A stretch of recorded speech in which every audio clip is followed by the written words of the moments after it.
Hello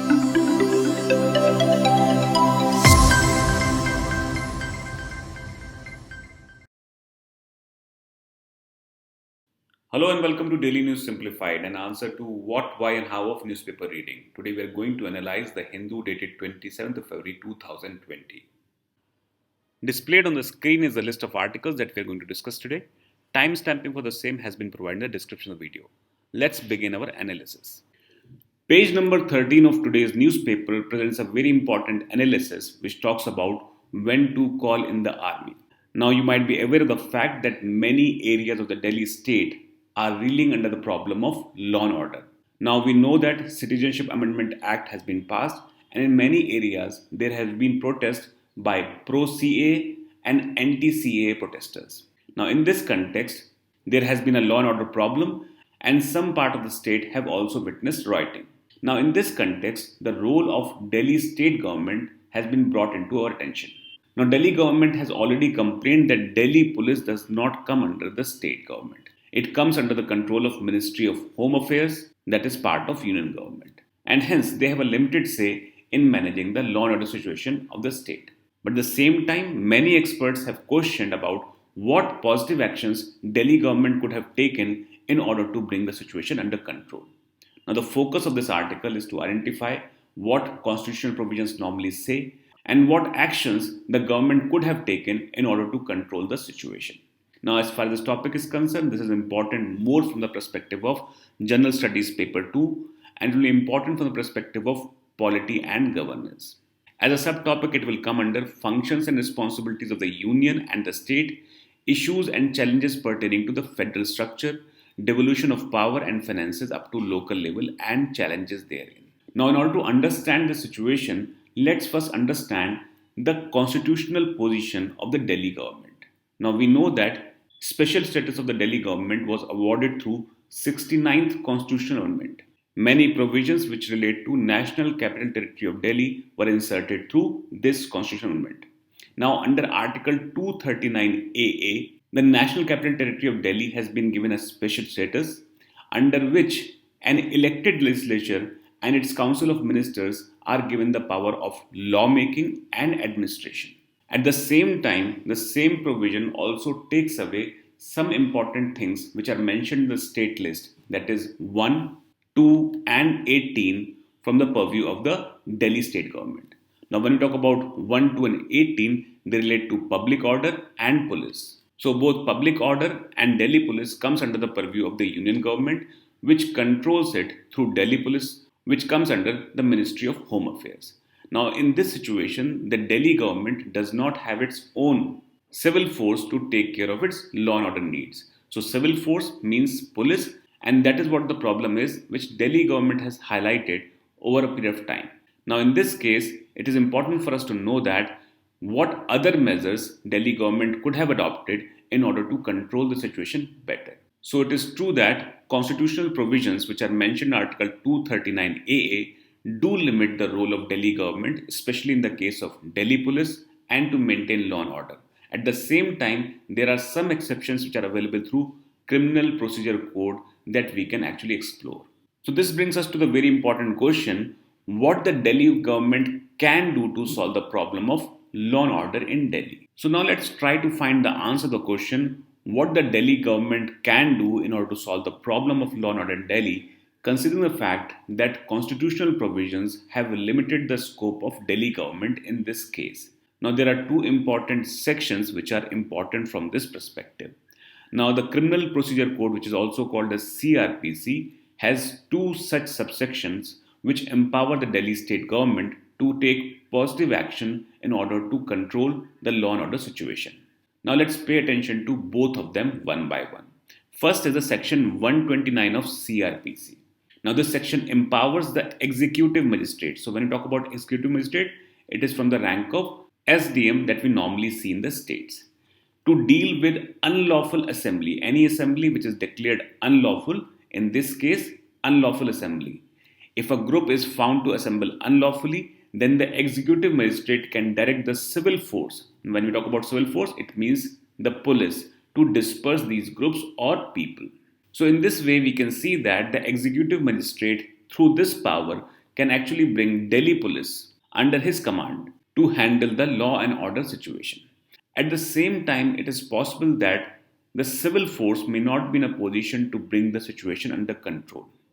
If these efforts do not bring situation under control, then the executive magistrate can use his or her power under section 130 of the CRPC. And when we talk about section 130, it basically deals with calling the army. Now, when we say army, it means actually the armed forces.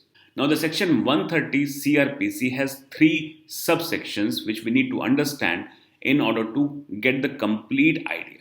Subsection 1 of section 130 of CRPC clearly says that if civil force or the police is unable to disperse unlawful assembly and if it is necessary for public security, then the executive magistrate of highest rank may cause it to be dispersed by the armed forces. The officer of the Union Armed Force must comply. Here you must pay attention to the idea of must comply with the requisition made to him by executive magistrate. At the same time, there is an inherent idea of maintaining neutrality in such kind of operations. So, the officer of the Union Armed Forces has to decide on his own the manner in which unlawful assembly is dispersed under his command. The subsection under the section 130 reads, such magistrate may require any officer in command of any group of persons belonging to armed forces to disperse unlawful assembly and arrest and confine such persons forming part of it as the magistrate may direct or as it may be necessary to arrest and confine in order to disperse the assembly or to have them punished according to law. The subsection 3 states that armed forces shall use only little force. It clearly mentions that every such officer of the armed force shall obey such requisitions in such manner as he thinks fit. But in doing so, he shall use as little force and do as little injury to people and property as may be consistent with the dispersing the assembly and arresting and detaining such persons. So in this case, we can see that two sections of CRPC, section 129 and section 130, basically empower the executive magistrate of the state government of Delhi to call in armed forces to maintain law and order situation. At the same time, it highlights that the force used must be little in nature. Now, this brings us to the last part of discussion. Is powers of Delhi and other state, when we say other state, it means full-fledged states, are different for calling the armed forces? The answer for this is no. Actually, states like Delhi or full-fledged states like UP, Bihar, Rajasthan have same kind of powers in terms of calling for armed forces. At the same time, there are some differences which make the situation a little interesting. First and foremost, public order and police come under the state list, so all full-fledged states have control of both of them. At the same time, if full-fledged states have a problem in terms of maintaining the public order, they may request the union government for armed forces. The union government has the power to accept or to reject such requests. At the same time, state governments have no power to call for armed forces while dealing with public disorder.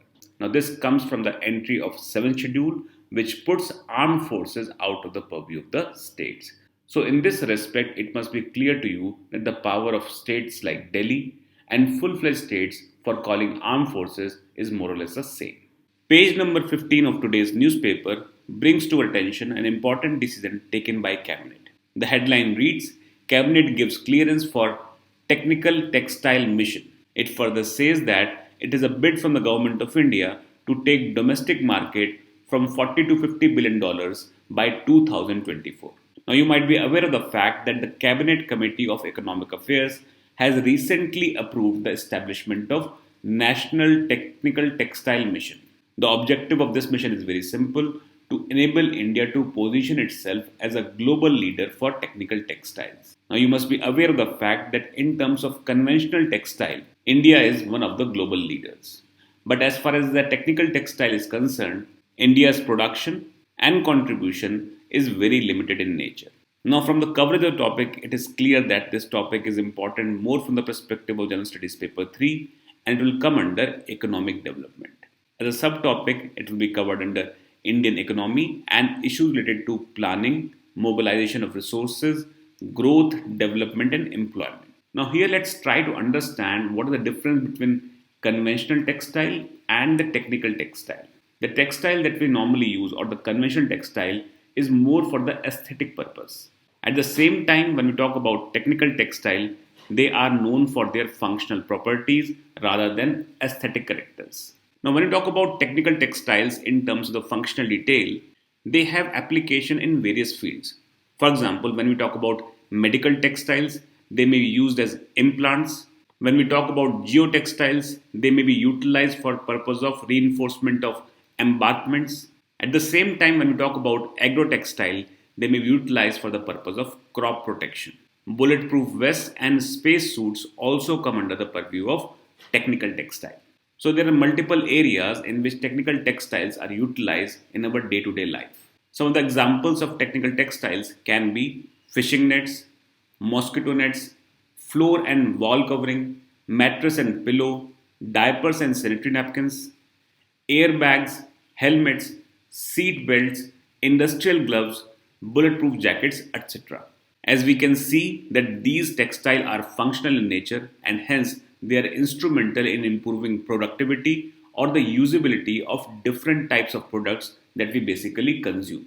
So when we use technical textile in the field of agriculture, it leads to increased productivity. At the same time, when we talk about paramilitary or military forces, it leads to better protection and security for our forces, stronger transportation infrastructure for highways, railway, port and airports, and improving hygiene and healthcare for general public. So we can see that all these areas are functional in nature, and that is what the purview of technical textile is. So what is the status of technical textile production in India is? Now we know that globally India is one of the leaders in terms of conventional textile. And when we see textile industry in India, it is primarily divided into two areas, conventional and technical textile. At the same time, the contribution of conventional textile is close to 85 to 88%, and that of technical textile is close to 12 to 15%. Now, over a period of time, with the increased demand, India has emerged as one of the largest manufacturer and exporter of conventional textile. But at the same time, similar kind of success story cannot be replicated in the field of technical textile. Interestingly, in the current scenario, India has emerged as a net importer of technical textile with annual imports worth US 16 billion. Now in the global standard, when we see this technical textile market, the global size is around US 250 billion. Out of this, when we talk about India's 16 billion, it is around 6% of the total market. The penetration level of technical textile in India is very low, which stands at around 5 to 10% only, as against 30 to 70% in the advanced countries. Now, this situation in which India is a leader in terms of conventional textile and a net importer in the field of technical textile has necessitated the need to boost production of technical textile and position India as a global leader.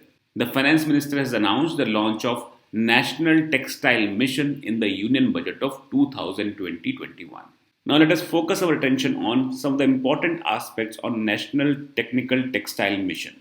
Now as far as this mission is concerned, this has a total outlay of around rupees 1,480 crores and it will be implemented for a period of 4 years from 2020-21 to 2023-24. Now this mission will be divided into 4 components. Component 1 will be focused on research, innovation and development. Component 2 will be related to promotion and market development. Component 3 will relate to export promotion and component 4 will relate to education, training and skill development. Now let's focus on all these components one by one and understand their value. Now as already mentioned, India has established itself in the field of conventional textile. At the same time, in the field of technical textile, our knowledge or prowess is little limited. And hence, there is a very important need of promoting fundamental and applied research for the development of new technical textiles.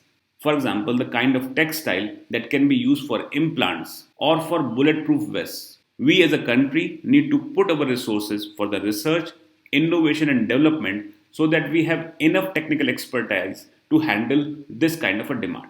Second important component of this textile mission is the promotion and market development. Now, the government has set the growth target of around 15 to 20% per annum, thereby taking the domestic market to the size of 40 to 50 billion US dollars by the year 2024. As already mentioned, the current level is around 16 billion. Export of technical textile is a huge market. We are aware of the fact that currently technical textile market globally stands at around US dollar 250 billion, and hence export promotion is a third important component of this mission. The government plans to maintain 10% average growth rate in exports per year up to the year of 2023-24, thereby earning as much foreign currency through this mechanism as possible.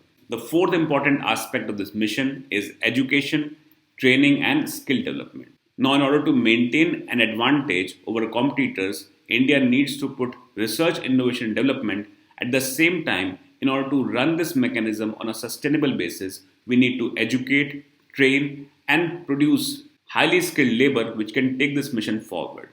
For this particular purpose, there is an idea to promote technical education at higher engineering and technology levels related to technical textiles. So this is what the objective is in terms of National Technical Textile Mission. Page number 9 of today's newspaper presents an article which talks about Assam at the center of fresh border row. Now this article is important from the perspective of Indian polity and governance, and at the same time it is also very important to understand the boundary issue, especially in the northeastern part of India. Now the subtopic of this article is Assam seeks revision in boundary. Now among all the northeastern states, Mizoram has remained largely peaceful for last 25 years. However, there were some interruptions in the recent past which has actually fueled this issue of border dispute between Assam and Mizoram. In this context, it is important for us to know what are the recent highlights. So in February last year, that is 2019, a powerful student body of Mizoram, the Mizo Zirlai Pal, built a resting shed for farmers of the region somewhere in the inner line permit reserved forest. And as far as these reserve forests are concerned, these were the large parts which run along the Assam-Mizoram border. In the same evening, Assam police, along with the state's forest department, visited the area and demolished the structure, declaring that these structures were built on Assam's land. Similar activity was again repeated by Assam police on February 19 to pitch a camp at Umlawi in West Khasi Hill of Meghalaya, bordering Assam's Kamrup district, and a Nagaland's group reported attempt to grab land in the eastern Assam's Zorhat district. So many such small incidents have highlighted the fact that Assam is having boundary dispute with many northeastern states. And in this context, it is important for us to know what is the reason for the same thing. Now let us try to understand the genesis of the issue. Now when we talk about genesis of the issue, we are trying to actually focus on the border dispute between Assam and many other states. At the same time, in the purview of the discussion that we are taking right now, we'll be focusing more on Mizoram. Now after independence till 1962, most of the northeastern part of India was nothing but Assam only.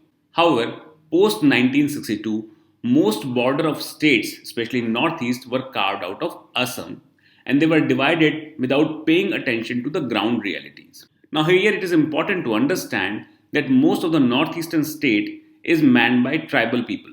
They have been living in this area for centuries and borders were not clearly demarcated. There is forested land and mountainous terrain which actually makes it difficult to draw boundaries. And the truth is, even in the present times, these borders still do not run in sync with tribal territories and identities, creating repetitive conflicts in the region and disturbing its peace. Now, in order to understand this situation in little more detail, let's try to go through these maps. You can see that on the left hand side, there is a map of Assam province, which is previous to 1962. We will call it map 1. On the right hand side of the screen, there is map 2, which is the current state of northeastern states in India.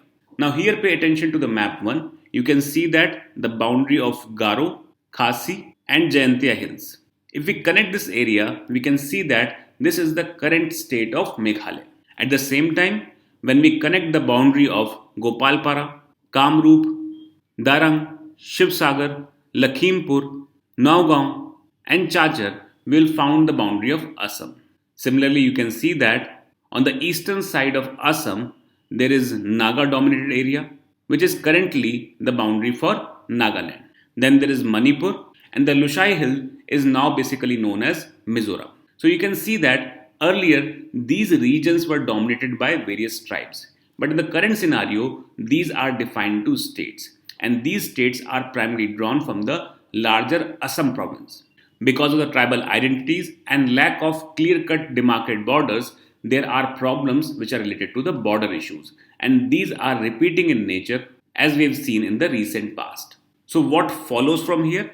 Assam finds itself at the center of all the conflicts since most of the neighboring states were carved out of its territory since independence. Now, we know that tribes in northeast India have their own aspirations, and different states were carved out in northeast of India to consolidate the Indian Union at the time by catering to the aspiration of local tribes and including them in the mainstream by giving them independent statehoods. So from 1962 to the present time, we can see that border disputes exist between Meghalaya and Assam, Assam and Nagaland, Manipur and Nagaland, Arunachal Pradesh and Assam, and the latest is added to the list is growing economy between Mizoram and Assam over boundary issue.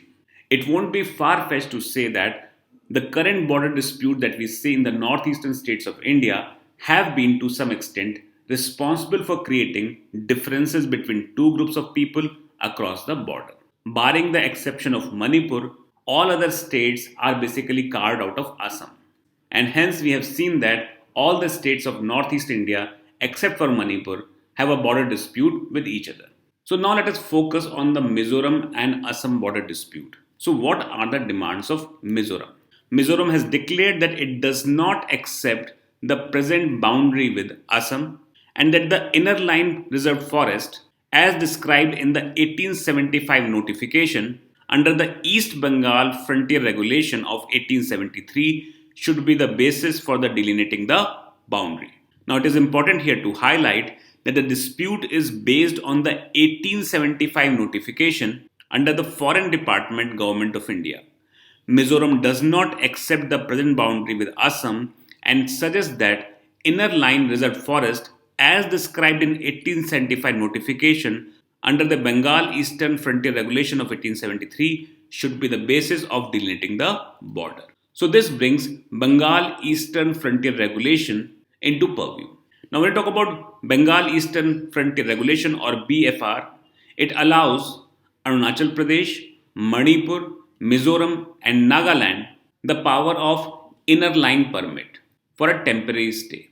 Mizoram, which was earlier part of Lushai Hill district of Assam before being made a union territory in 1972 and later statehood was bestowed upon it in the year 1987. It is important for us to know and remember that which are the states for which ILP is applicable, and this is important from the perspective of prelims examination. As highlighted here, ILP is required for Arunachal, Manipur, Mizoram and Nagaland.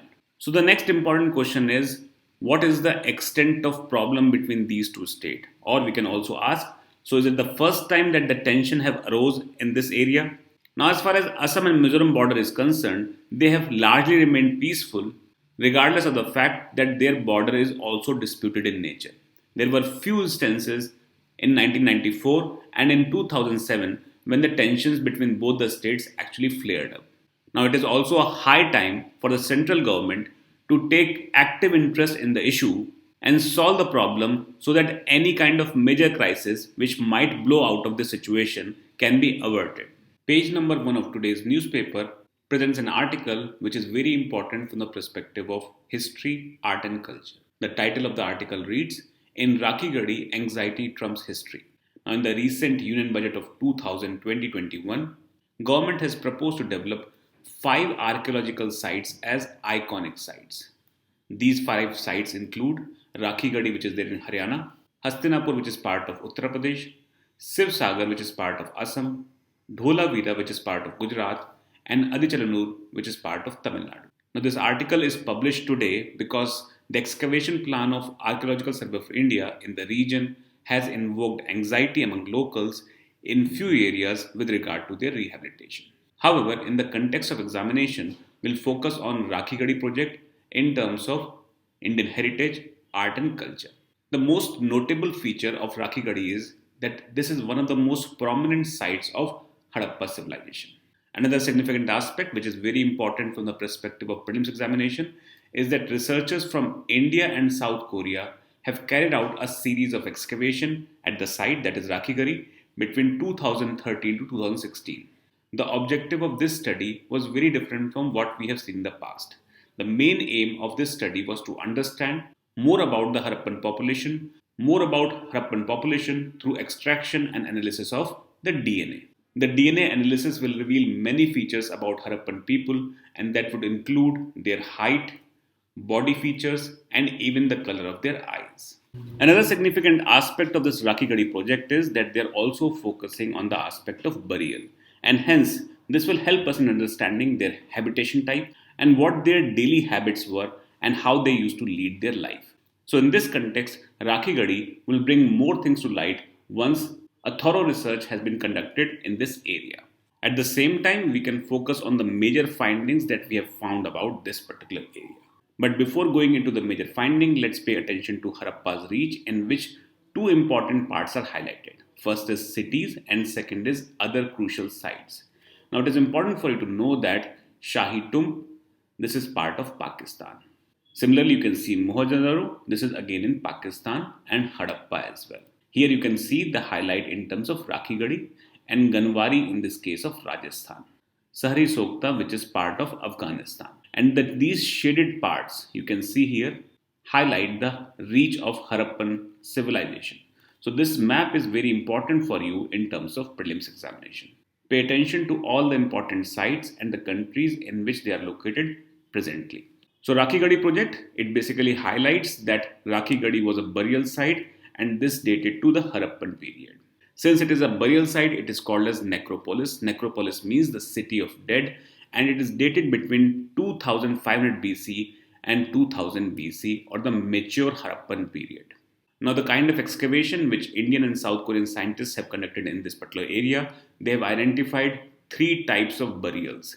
Now, the burials are primary burials in which bodies are buried inside a plain pit. There are secondary burials as well in which few human bones were found along with votive pots. And third were symbolic burials in which only pots were found. There was no body or bones which are found in that particular region. Now, as far as the burial grounds are concerned, there have been many that are identified in India, and some of them are Lothal, which is part of Gujarat, Kalibangan, which is part of Rajasthan, Farmana, which is part of Haryana, Sanauli in UP, and during the previous archaeological survey excavation in Rakhigarhi in 1997 to 2000.